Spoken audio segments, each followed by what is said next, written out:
Yang dekat ke ajal kekuasaannya, ke kematian kekuasaannya itu, ya, itu sosok Jokowi sebagai presiden sudah berubah menjadi sosok seorang tiran, seorang otokrat, dan sekaligus seorang despot.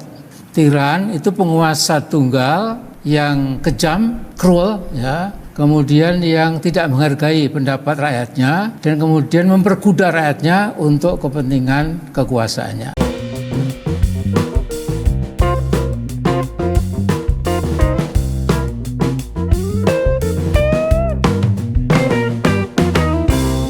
Assalamualaikum warahmatullahi wabarakatuh. Shalom, Om Swastiastu, Namo Buddhaya, salam kebajikan, Rahayu Rahayu.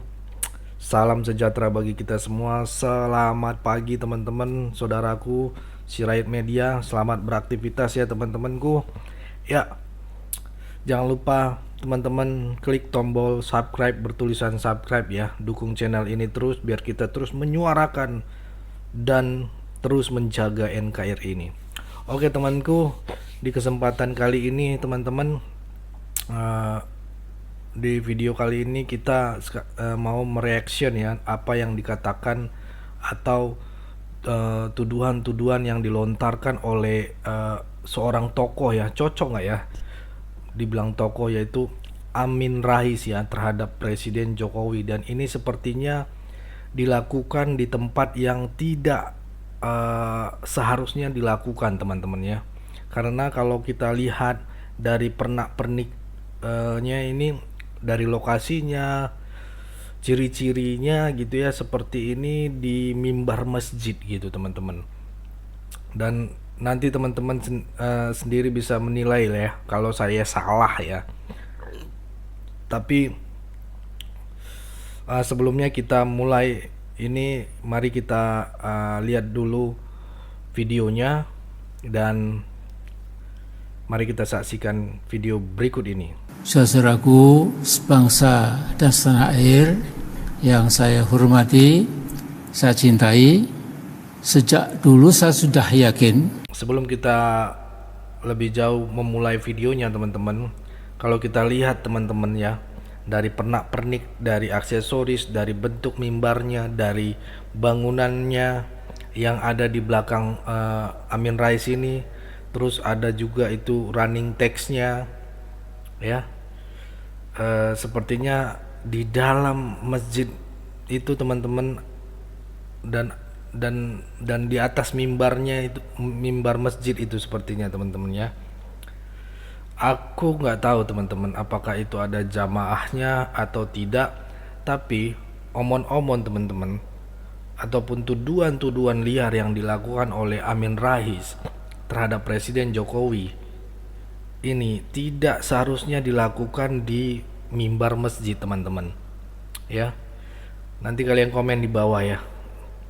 Kita lanjut videonya teman-teman. Jokowi memendam ambisi yang busuk dan terkutuk. Dia melakukan abuse of power, penyalahgunaan kekuasaan, dan dia melakukan penyalahgunaan kekuasaan itu untuk melanggengkan kekuasaan pribadinya sembari membangun dinastinya itu. Yang penting adalah Jokowi seolah mengatakan yang penting adalah aku dan keluargaku, peduli amat bangsa Indonesia. Mereka hanya jadi robot-robot, jadi skrup-skrup politik dalam pandangan si Jokowi itu ya. Dan ini tidak boleh kita biarkan ya. Nah, makin dekat ke ajal kekuasaannya, ke kematian kekuasaannya itu ya, itu sosok Jokowi sebagai presiden sudah berubah menjadi sosok seorang tiran, seorang otokrat, dan sekaligus seorang despot. Tiran itu penguasa tunggal yang kejam, cruel, ya, kemudian yang tidak menghargai pendapat rakyatnya, dan kemudian memperbudak rakyatnya untuk kepentingan kekuasaannya. Sekaligus juga seorang otokrat, ya, di mana dia satu-satunya yang benar, satu-satunya yang memborong kebenaran dan kekuasaan, dan ini tidak boleh kita biarkan. Dan juga seorang despot. Despot itu seorang penguasa yang bersifat dajjali, membunuh kalau perlu dan lain-lain. Ini tiga-tiganya ada dalam diri Jokowi, terutama akhir-akhir ini. Wah, video. Waduh. Yang terakhir sih bersifat jahiliyah ya. Ini parah sih teman-teman. Apa ya teman-teman ya, saya itu tidak pernah respect ya. Saya kalau melihat gitu ya, tidak bisa menghormati ya orang-orang yang menyebarkan kebencian gitu ya, menebarkan fitnah-fitnah, menebarkan atau mengajak orang untuk membenci seseorang gitu ya. Apalagi pemimpin itu melalui mimbar gitu ya, melalui mimbar masjid lagi gitu ya. Karena menurut saya pribadi mimbar masjid itu sangat sakral gitu teman-teman, sangat sangat privat lah gitu ya. Karena ini hanya menurut saya digunakan untuk menyebarkan kebaikan, menyebarkan ilmu kebaikan gitu ya, ilmu-ilmu kebaikan. Kalaupun ingin melakukan provokasi, ingin menaikkan menjatuhkan orang atau giro gitu ya, atau gairah masyarakat dalam iman dakwaannya, ya jangan dong dilakukan begitu.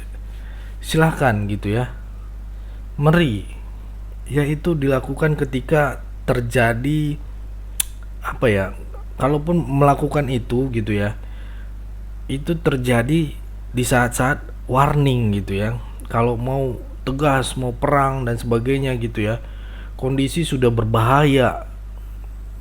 Dan ini yang dilakukan sama bapak ini, saya rasa nggak habis pikir teman-teman. Kenapa mimbar masjid dibuat dan dimanfaatkan untuk menebarkan hal-hal yang belum tentu benar teman-teman, belum tentu itu fakta gitu ya.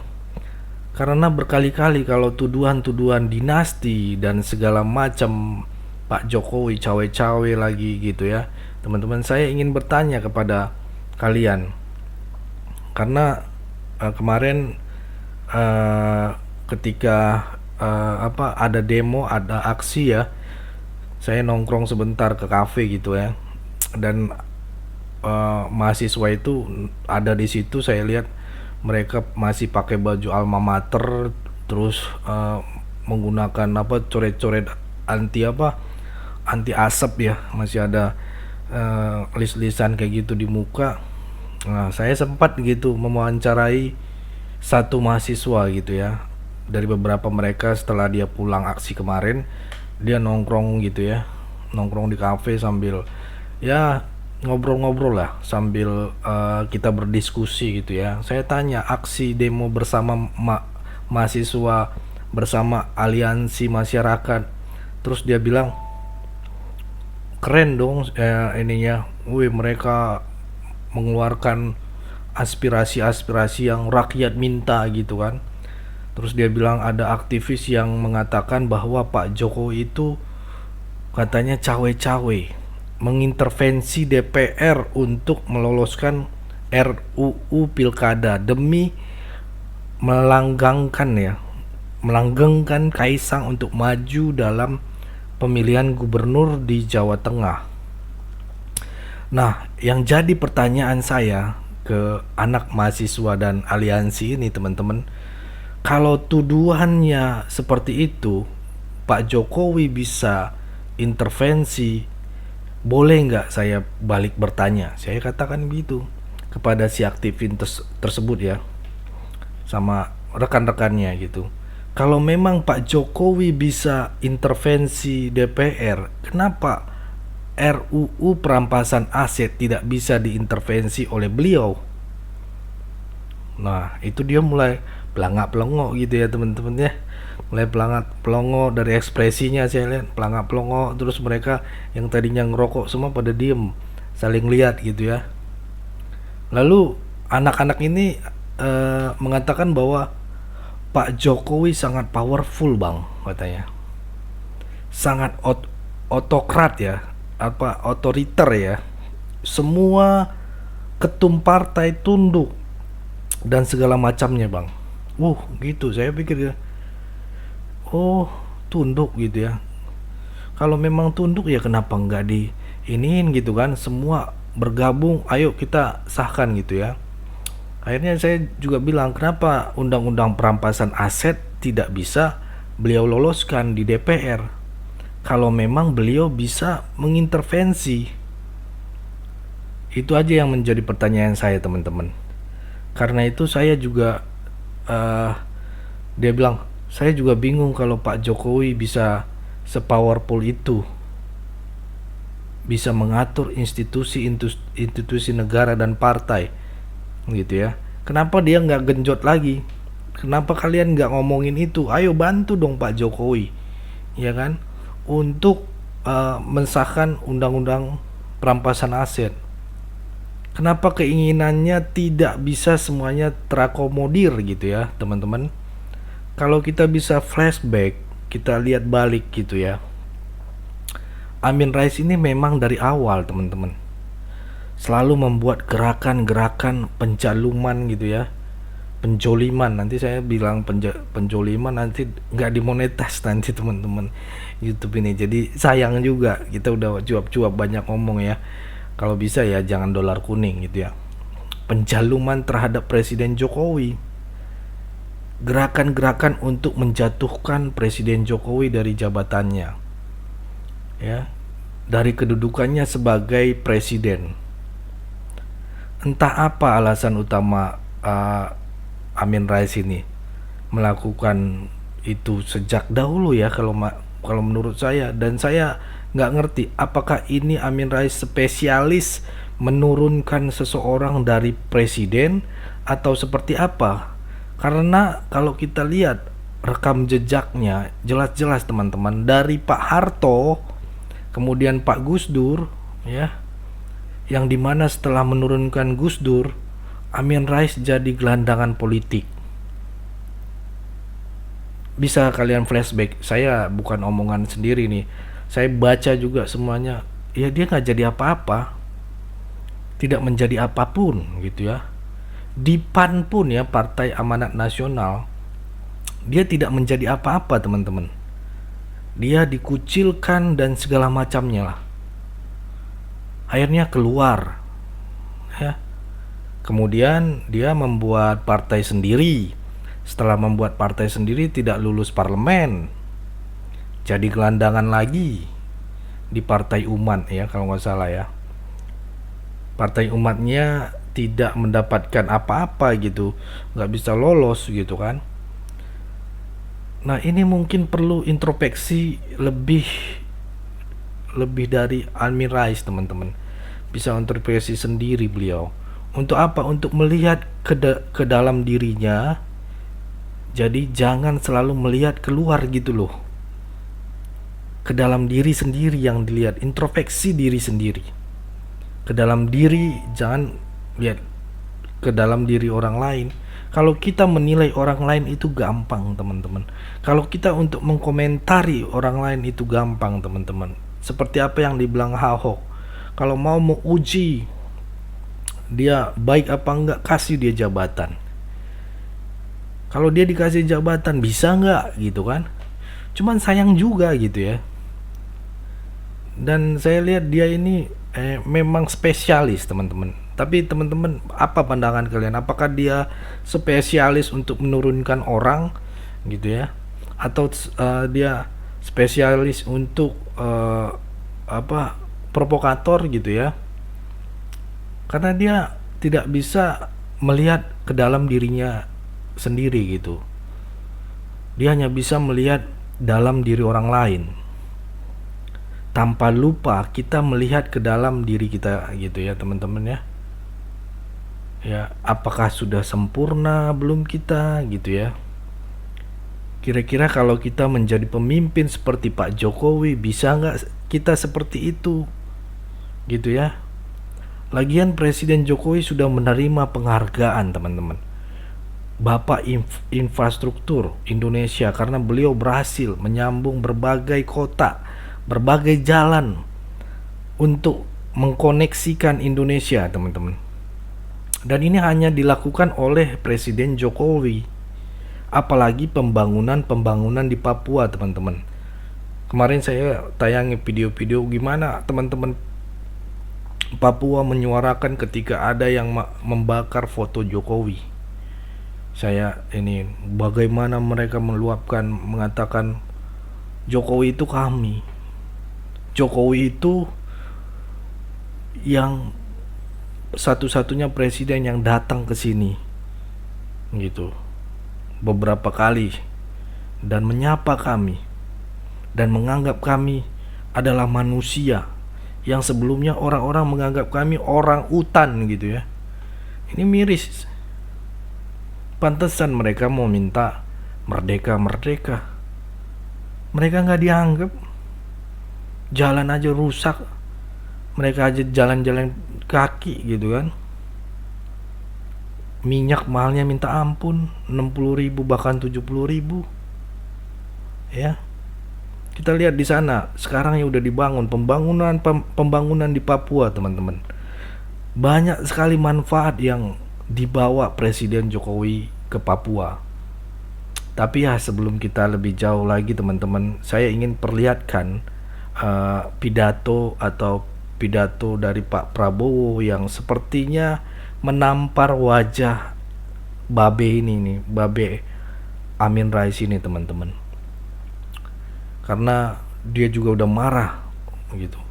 Selalu yang dipermasalahkan Jokowi internal ini, sedangkan Jokowi dan Prabowo sudah go internasional. Ini ya teman-teman. Mari kita saksikan dulu video berikut ini. Sudah pilkada kita serahkanlah kepada ya junior itulah. Siapapun yang dipilih gak ada masalah, nggak ada kita, silakan. Kadang-kadang kita sama PAN, kadang-kadang enggak, ya monggo, iya kan? Enggak ada urusan, silahkan. Enggak ada intervensi. Saya jamin, enggak ada itu. Pak Jokowi, saya ketemu berkali-kali, dia tidak pernah nitip, tolong ini jadi ini, enggak ada. Saya jamin tidak ada, saudara-saudara sekalian. Saya harus katakan yang benar-benar dan yang salah-salah, saya pertanggungjawabkan. Pak Jokowi tidak pernah nitip, tidak pernah. Rakyat sudah memberi mandat kepada kita ajak semua kekuatan kita ajak bekerja sama, saudara-saudara. Pak Prabowo sudah mengatakan bahwa Pak Jokowi tidak pernah nitip itu ya teman-teman tadi ya. Dan kesaksian langsung dari mereka yang ketemu dengan Pak Jokowi gitu ya. Kalau memang Presiden Jokowi ingin melanggengkan kekuasaannya di pemerintahan Pak Jokowi, sudah barang pasti Pak Jokowi menitipkan udah dari awal gitu, teman-teman. Pak Jokowi sudah menitipkan beberapa menteri untuk duduk di pemerintahan Pak Prabowo. Tapi ternyata tidak, teman-teman. Justru calon-calon menteri dari Pak Prabowo yang diberikan ruang untuk diberikan kesempatan untuk menduduki jabatan-jabatan strategis ataupun untuk mempersiapkan berkelanjutan di kementerian-kementerian yang strategis gitu ya, yang akan dipimpin oleh Pak Prabowo nanti, teman-teman. Inilah ya, Amin Rais ini menyebar fitnah. Pak Prabowo membersihkan tuduhan-tuduhan tersebut. Karena ini ya teman-teman, tuduhan-tuduhan liar terhadap Presiden Jokowi ini sudah melebar kemana-mana. Isu dinasti, isu pengambilan partai-partai. Ini sekarang dibilang gara-gara ini pengambilan pilkada, Anies dijegal. Si Ono Surwano bilang DPD PDI ini gara-gara Mulyono. Sepertinya nggak ada habisnya untuk memfitnah Jokowi. membuat framing-framing negatif terhadap Pak Jokowi. Entah tujuannya apa gitu ya. Apakah karena Pak Jokowi yang terlalu dicintai rakyat, ya, sehingga mereka ingin menggerus kecintaan rakyat terhadap Pak Jokowi. Makanya di framing sedemikian rupa, sedemikian negatif gitu ya, agar Pak Jokowi tidak bisa memberikan impact yang banyak gitu ya di Pilkada serentak 2024 ini. Apalagi kalau kita lihat teman-teman di Pilpres 2024 kemarin, pengaruh dari Pak Jokowi, kecintaan masyarakat terhadap Pak Jokowi, ya, ini luar biasa. Bagaimana Pak Jokowi masih didengar kata-katanya oleh masyarakat. Ya, orang memilih Prabowo Gibran untuk berkelanjutan karena jelas selama ini lihat aja visi misi mereka ada yang perubahan, yang udah dibangun diubah, ya kan? Satu lagi nggak punya misi, ya kan? Yang jelas-jelas aja lah, yang berkelanjutan. Karena apa? Orang percaya kinerja Presiden Jokowi dan pondasi-pondasi yang sudah dibangun oleh Presiden Jokowi untuk beberapa tahun ke depan, untuk menyongsong Indonesia maju. Ini perlu dikawal oleh keberlanjutan, teman-teman. Dan harus ada orang yang berkomitmen untuk melanjutkan program ini, teman-teman. Untuk benar-benar Indonesia mencapai negara maju tahun 2045. Karena ya sayang aja teman-teman ya, Pak Jokowi sudah membangun sedemikian rupa selama hampir 10 tahun ini. Membangun mungkin ibaratnya portofolio, rangka kerja untuk 5 tahun, untuk 10 tahun, bahkan 20 tahun ke depan. Kalau dibilang Pak Prabowo tuh, Pak Jokowi udah membangun itu 5 tahun, 10, bahkan 20 tahun ke depan. Tapi itu setelah pergantian presiden nanti akan dilanjutkan gitu. Ya. Pergantian bukan diubah, dilanjutkan, ditingkatkan lagi gitu. Ini yang keren. Kalau programnya diganti lagi teman-teman, sampai tahun kapan kita maju? Sampai tahun kapan kita menikmati hasil negeri kita ini? Apalagi teman-teman bisa lihat program-program strategis dari Pak Jokowi, seperti hilirisasi IKN. Nah, itu dua ini yang menurut saya penting teman-teman, khususnya IKN ya. IKN itu sebagai identitas kita sebagai warga Indonesia, teman-teman. Identitas Indonesia di mata dunia.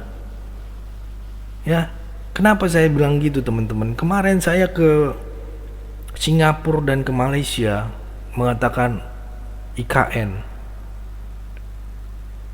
yang begitu bisa dibentuk, dibangun, yang selama ini kita menikmati bangunan kolonial, dan sekarang IKN dibangun dengan anak bangsa sendiri, ya, bangsa Indonesia gitu ya, manusianya manusia Indonesia. Biasanya kita kolonial banget gitu. Lihat istana presiden yang di Jakarta itu bangunan kolonial, kantor-kantornya itu semua. Nah, itu teman-teman ya, kita harus pahami gitu. IKN itu seperti bilang Pak Jokowi, IKN itu identitas kita sebagai warga Indonesia, identitas Indonesia di mata dunia.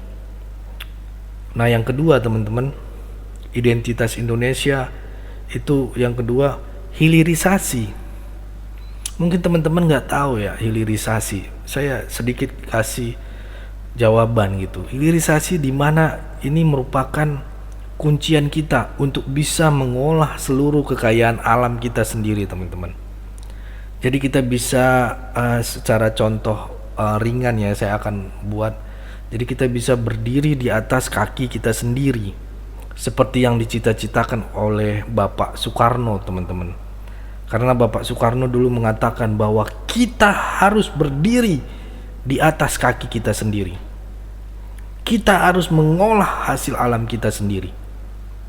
Karena Indonesia, teman-teman, adalah negara yang makmur. Negara kekayaan alam, mungkin satu-satunya atau salah satunya yang terbesar di dunia. Dan kita selalu digoyang, selalu diganggu sama ante-ante asing. Kalau Pak Prabowo bilang ante-ante asing. Kalau kita ingin hilirisasi, diganggu, digugat. Lihat Freeport digugat, yang kita ambil alih. Hati-hati teman-teman, kalau kita tarik flashback zaman dulu, presidennya Amerika meninggal gara-gara Freeport juga salah satunya. Kalau kalian baca sejarah, dia datang ke Indonesia bertemu dengan Soekarno dan sebagainya. Coba di searching, nanti saya bahas, ini panjang sekali. Kita diganggu dan segala macam oleh negara-negara Eropa. Karena apa? Mereka itu tidak ingin kita hilirisasi ya. Mereka ingin membeli bahan mentah kita dengan harga murah. Kemudian mereka mengolahnya, teman-teman, dan dijual kembali ke kita dengan harga yang mahal. Dan ini yang tidak diinginkan oleh Insinyur Soekarno, Prabowo, Jokowi. Itu yang tidak diinginkan, teman-teman, oleh pemimpin-pemimpin kita, teman-teman. Kita ingin mengolah bahan mentah kita sendiri, ya. Jadi menjadikan sebagai barang jadi gitu loh, atau sebuah produk kemudian kita jual keluar, teman-teman. Kita yang menjadi eksportir ya, bukan kita yang menjadi tujuan importir, teman-teman. Jangan Indonesia menjadi negara konsumtif, ya. Ini bahaya kalau terus menerus begini, teman-teman. Karena kita menerima semua barang dari luar negeri gitu, teman-teman ya. Contohnya ya, contoh elektronik. Kemarin saya ke Singapura, kita beli di Singapura gitu, baru dijual di Indonesia. Mobil, motor, tanpa kita bisa membuat sendiri di sini di Indonesia, dan pajaknya besar sekali, ya. Dan ini yang sangat disayangkan. Kalau kita beli handphone di Singapura, terus kita jual di sini, untung, teman-teman, karena berat di sini harganya. Harganya di sini meledak gitu, ya. Dan ini sangat disayangkan. Dengan jumlah penduduk yang sangat banyak dan salah satu terbesar di dunia ya, masa kita tidak memiliki SDM yang baik?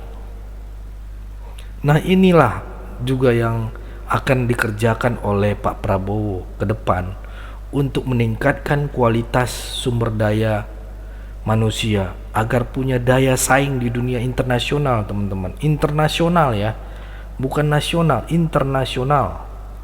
Terbukti dengan Pak Prabowo membuka beberapa fakultas baru di Universitas Pertahanan dengan menggratiskan seluruh biaya kuliah, difasilitasi, diberi uang saku.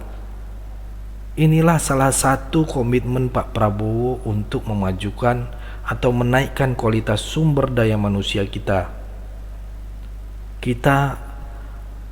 Dan kalau kita lihat, teman-teman ya, di setiap wisuda Hunhan itu ya rata-rata Pak Prabowo memberikan pidato kepada yang lulus itu.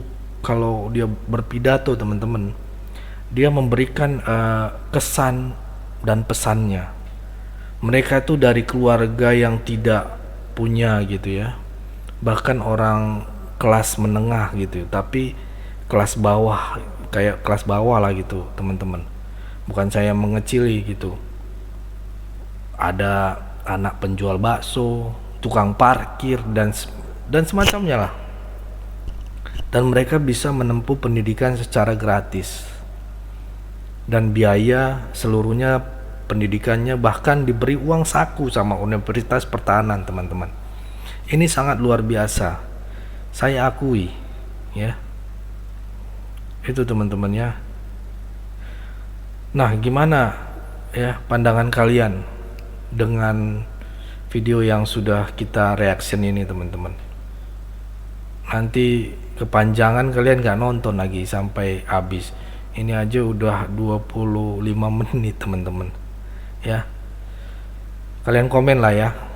Intinya teman-teman, jika agamamu mengajarkan kebaikan, mengapa kamu masih menyebarkan dan mendengarkan hasutan kebencian? Belajarlah dari revolusi Prancis, teman-teman. Suara rakyat adalah suara Tuhan.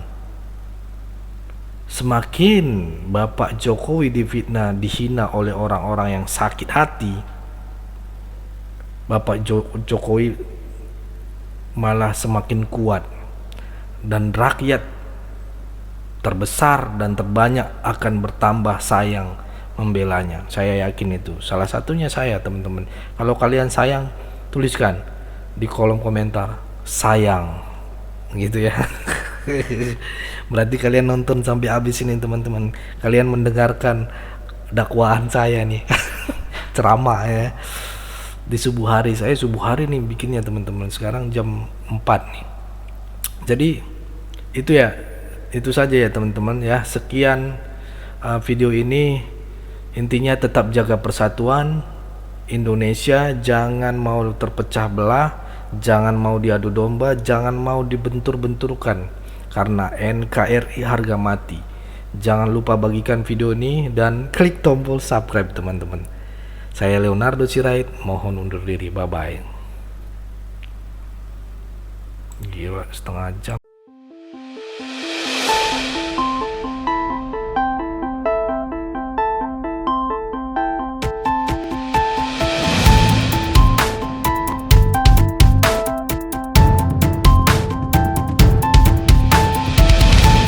Jangan lupa klik tombol subscribe di channel Sirait Media, tempatnya berita dan hiburan.